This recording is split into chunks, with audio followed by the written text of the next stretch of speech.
Is Arjun tank a failure? The Arjun is a third-generation main battle tank developed by India's Defence Research and Development Organisation (DRDO) for the Indian Army. The development of Arjun MBT began in March 1974. The tank heavily depends on foreign technology and equipment. German Leopard 2 tank developer Krauss-Maffei provided the design assistance. Hence, the Arjun closely resembles Leopard 2A4 tank. Between 25% and 30% of the tank components including engine, transmission, gun barrel, tracks and fire control system are imported. The Arjun entered service with the Indian Army in 2004. The tanks were first inducted into the 43rd Armoured Regiment, Indian Army Armoured Corps, while the latest induction has been into the 75th Armoured Regiment on the 12th of March 2011. The reason why the Indian Army relies heavily on T-90s is because of considerable delays and other problems in Arjun's development from the 1990s to the 2000s. This prompted the Indian Army to order T-90 tanks from Russia to meet requirements that the Arjun had been expected to fulfill.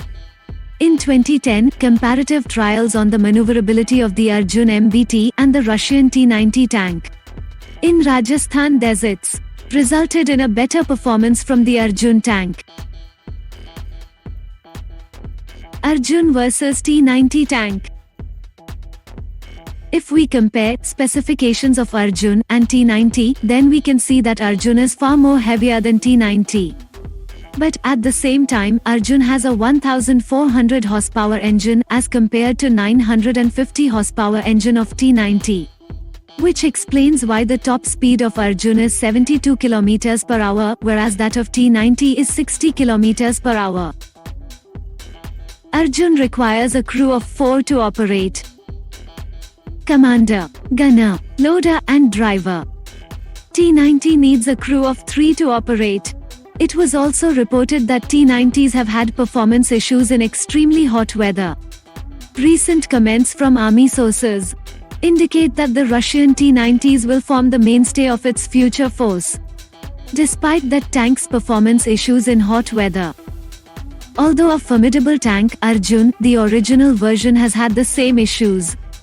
The Arjun faced persistent problems of overheating, and that tank's main subsystems, the fire control system, the suspension system, integrated gunner's main sight, which includes a thermal imager and laser rangefinder, which were rendered erratic and useless by the abnormally high peak internal temperature of beyond 55 degrees Celsius in India.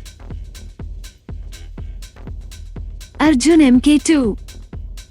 The Arjun Mark II is an advanced third-generation tank and is the modified version of Arjun tank.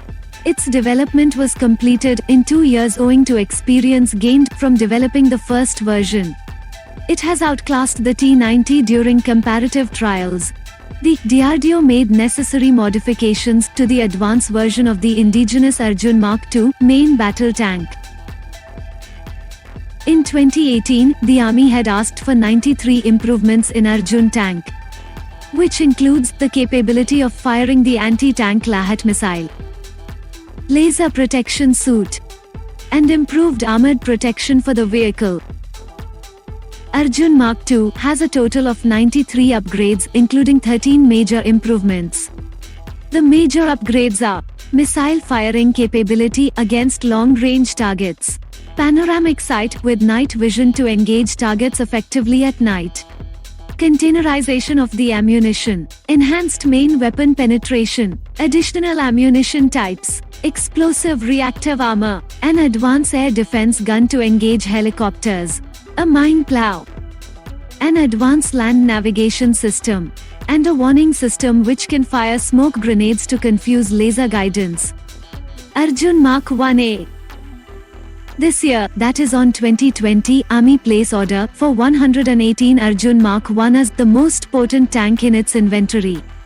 The Mark 1A Hunter Killers, developed by DRDO, features 14 major improvements sought by the Army, including better firepower and new transmission systems.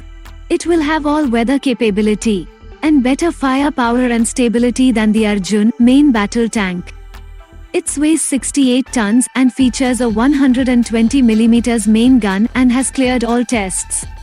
And that cost negotiations with its developer, the DRDO, are complete.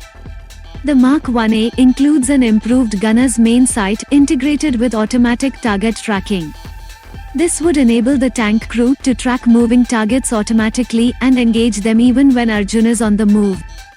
The Arjun Mk1's gun is controlled by a computerized integrated fire control system, giving the tank has a high first round kill capability. The gun's day and night stabilized sights, coupled with automatic target tracker, guarantee accurate engagement even in dynamic conditions. The Mark 1A comes with thermobaric and penetration cum blast ammunition. Arjun self-protection. The newly developed Kanchan modular composite armor gives all-round protection to the tank from anti-tank ammunition. Kanchan has been manufactured by Defense Metallurgical Research Laboratory Armor Design and Development Division. Is Arjun tank a failure? I won't call Arjun tank a failure, but has issues. Is it 100% indigenous? No. Is it fat? Yes. Is it expensive? Possibly. Is it a bad tank? Not really, it works well. But if we just make one-off tank and not a series, we will never be able to make good tanks. It is constantly called a badly designed tank for its rifled gun, lame ammunition, and uneven composite armor package, and poor ammo storage among other things. While these things are generally true, it is prudent to note that these things are only bad by today's standard. The real reason of the Arjun is a failure is due to a ridiculous development process. The development of this tank started in 1974. It didn't reach service until 2009. If the Arjun entered service when planned, it would have been a decent, arguably good tank, especially considering it was first-generation domestic. However, lack of production capabilities and overbearing bureaucracy doomed this tank to a 35-year development. Well, that is the failure in Arjun tank.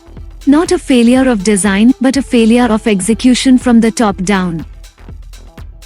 Armament of Arjun tank. The Arjun MBT is equipped with an indigenously developed 120mm main rifled gun, with fiend-stabilized armor-piercing discarding sabot and high-explosive squash head ammunition. An anti-personnel 7.62mm coaxial machine gun is fitted alongside the main gun, and a 12.7mm machine gun is fitted at the top of the turret to aim aircraft and ground targets.